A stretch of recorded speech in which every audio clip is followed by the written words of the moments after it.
Após Batman convencer o Homem-Borracha e o seu filho a entrarem para sua equipe, o novo Besouro Azul aparece e tenta convencer o morcego a aceitar a sua ajuda. Ao bater na porta de um apartamento,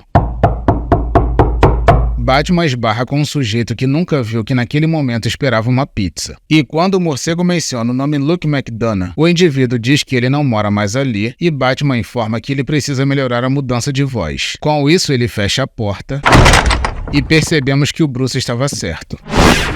Em seguida, o morcego arromba a porta com um chute e diz que só quer conversar. E quando ele diz que o Luke é a poltrona encostada na parede, o coitado fica desesperado e parte para a cozinha. E quando Batman o segue calmamente, imediatamente percebe que ele é a lata de lixo e Luke parte para outro local. Em seguida, o morcego diz que ele é o tapete e depois informa que ele é as 3 caixas de pizza no topo da pilha. Dessa forma, Luke desiste de fugir e comenta que é impossível brincar de esconde-esconde com o maior detetive do mundo. E no instante em que ele assume a forma humana, Batman diz que precisa se infiltrar em uma localização secreta para impedir que algo terrível aconteça e pergunta onde está o pai dele. Ao ouvir aquilo, Luke olha para sua pulseira chamando pelo pai e o Homem-Borracha aparece.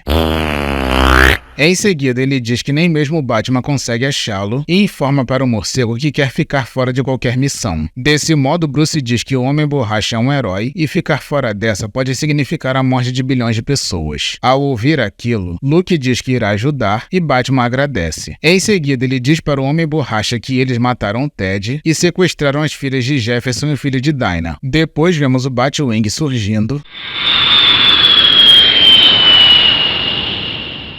e percebemos que o Homem-Borracha concordou em ajudar. E enquanto eles partem, Luke pergunta para o Bruce no que ele está pensando por estar tão quieto, e Batman responde em como matar países. Desse modo, o Homem-Borracha diz que ele só pensa em coisas divertidas, e Bruce informa que raso algum quer matar populações inteiras sem agredir o meio ambiente ou a vida selvagem, e isso não é nada fácil. Naquele momento, o alarme de impacto do Batwing toca, e uma coisa se aproxima.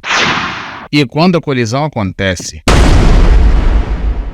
Homem-Borracha diz que já viu aquele sujeito. E quando Batman diz que ele é o novo Besouro Azul, o rapaz diz que eles precisam conversar. Pouco tempo depois, vemos os 4 parados em um local deserto. E quando o Besouro Azul diz que sabe que o morcego está planejando algo, Batman responde que ele tem razão, mas não vai arriscar levar um garoto despreparado para uma missão tão perigosa. Em seguida, o Homem-Borracha diz que Ted Kord foi um homem incrível e que eles costumavam jogar cartas toda semana. Depois ele diz que o Batman nunca foi convidado por sempre acabar com a diversão por ser muito competitivo. E quando o Jamie diz que precisa ir para vingar a morte do Ted, o esticador diz para o Batman que o rapaz só quer vingar uma pessoa que ele ama igual ao Batman. Dessa forma, o morcego diz que a Batgirl está no comando e que ele irá responder diretamente a ela e que não irá fazer nada além do que ela mandar. Com isso, ele agradece a todos pela oportunidade e Bruce diz que ele precisa inventar uma história para os pais dele, pois a missão será na América do Sul.